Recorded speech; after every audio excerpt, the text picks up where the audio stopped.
आप सभी का स्वागत है। आज की इस वीडियो में हम करने वाले हैं प्रश्नावली 3.1 है, कक्षा 8 है, चतुर्भुजों को समझना। तो प्रश्नावली जो 3.1 हम करने वाले हैं, सत्र है आपके 2023-24 वर्तमान सत्र। तो यहाँ पे देखो इसका पहला क्वेश्चन क्या है। इसका पहला क्वेश्चन कि यहाँ पर कुछ आकृतियाँ दी गई है, आपको कुछ आकृतियाँ दे रखी है। तो कौन कौन सी, ये देख लीजिए। आप यहाँ पर आपको ये वाली आकृतियाँ दे रखी है। कितनी? 8 आकृतियाँ आपको यहाँ पे दे रखी है। फिर आपसे क्या पूछा गया है, इनसे संबंधित कुछ क्वेश्चन पूछे गए हैं। ठीक है, तो आपको यहाँ पे देखो लिखा है कि प्रत्येक का वर्गीकरण निम्नलिखित आधार पर कीजिए। क्या करना है? प्रत्येक का वर्गीकरण करना है। कैसे? कि कौन सा आकृति साधारण वक्र है, कौन सी साधारण बंद वक्र है, कौन सा बहुभुज है, कौन सा उत्तल बहुभुज है और कौन सा अवतल बहुभुज है। तो देखो यहाँ पर पहली आकृति देखो, क्या इसको हम साधारण से बना सकते हैं ना? बना सकते हैं। तो ये एक साधारण वक्र हो गया, इसको हम बना सकते हैं। तो पहली जो आकृति वो एक साधारण वक्र भी है। तो आप इसका लिख सकते हो कि कौन कौन सी आकृति जो साधारण वक्र है। तो पहली आकृति क्या है? आपके साधारण वक्र भी है।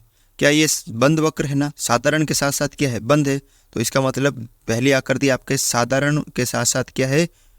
यहाँ पे इसका उत्तर क्या जाएगा? 1। यानी पहली आकृति साधारण के साथ साथ क्या है? बंद भी है। ठीक है। दूसरा देखो यहाँ पे इसका सी है, क्या ये पहला बहुभुज है? तो हाँ, ये देखो 3 या 3 से अधिक भुजाओं से घिरी हुई बंद आकृति है। तो इसका मतलब ये बहुभुज है। तो बहुभुज कौन सी आकृति है? पहली आकृति है। ठीक है। क्या उत्तल बहुभुज है?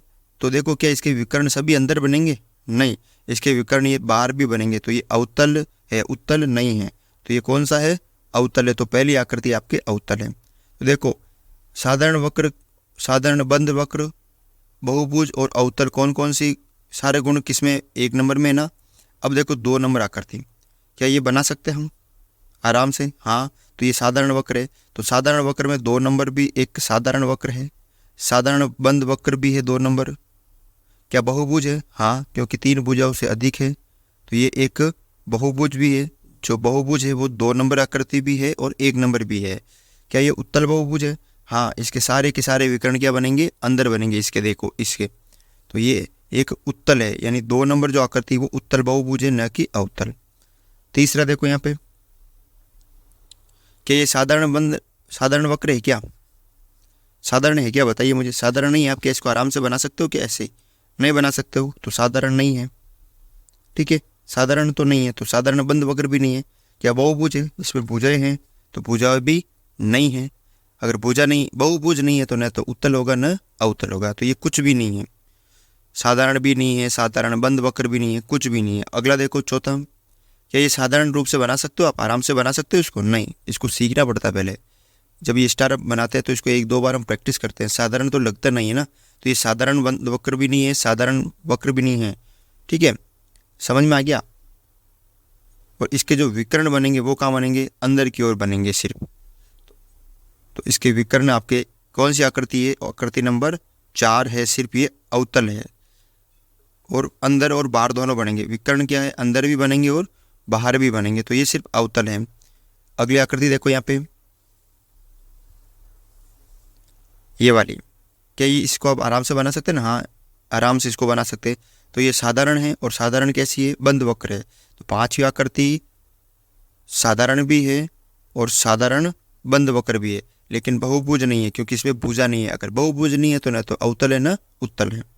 कि ये भी साधारण है? हाँ, ये भी आराम से हम बना सकते हैं।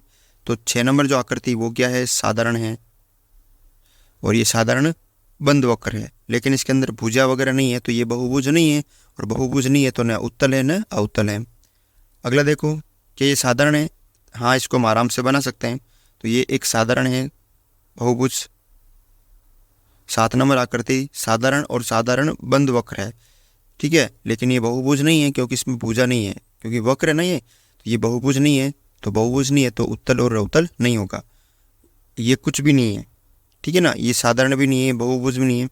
तो इसमें ऐसे पता करना है कि साधारण वक्र कौन कौन सी आकृति हो गई आपकी। कि पहली आकृति हो गई, दूसरी हो गई, 5वीं हो गई, 6ठी हो गई और 7वीं हो गई। इसी तरह साधारण बंद वक्र कौन कौन सी हो गई, पहली, दूसरी, पांचवी, छठी और सातवीं। बहुभुज कौन कौन सी आकृतियाँ हो गई इन सब में, पहली और दूसरी। उत्तल बहुभुज कौन कौन सी हो गई, सिर्फ दूसरी। और अवतल बहुभुज कौन कौन सी आकृति हो गई आपकी, पहली और चौथी। ये आकृति आपको देख के पता करना है।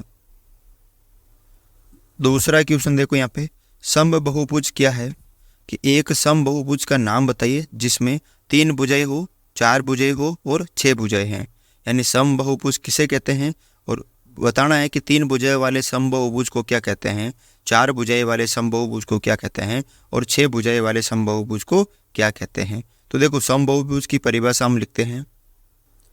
तो समबहुभुज की परिभाषा क्या हो जाएगी, ऐसा बहुभुज जिसकी सभी भुजाएं तथा सभी कोण समान माप के हो। क्या याद रखना है, ऐसा बहुभुज जिसकी सभी भुजा और सभी कोण क्या हो, समान माप के हो, तो वो समबहुभुज कहलाता है। तो यहाँ पे देखो 3 भुजाएं वाली जो बंद आकृति है आपके सामने दे रखी है, 3 भुजाएं, 4 भुजाएं और 6 भुजा वाली आकृति को। तो 3 भुजा वाली आकृति को हम क्या बोलते हैं, त्रिभुज बोलते हैं ना, तो त्रिभुज हो जाएगा। 4 भुजा वाली आकृति चतुर्भुज हो जाएगा। 5 भुजा वाली आकृति नहीं है, 6 भुजा वाली है, तो वो हो जाएगा षष्ठभुज हो जाएगा। यानी 6 भुजाओं से घिरी हुई बंद आकृति षष्ठभुज, 4 भुजाओं से घिरी हुई बंद आकृति को चतुर्भुज और 3 भुजाओं से घिरी हुई बंद आकृति को त्रिभुज कहते हैं। ठीक है, तो इस तरह से आप ये जो क्वेश्चन है वो कर सकते हो। आशा करता हूँ कि आपको ये वीडियो अच्छा लगा है। वीडियो अगर आपको अच्छा लगा है तो वीडियो को लाइक, चैनल पर नए हो तो चैनल को सब्सक्राइब ज़रूर करें।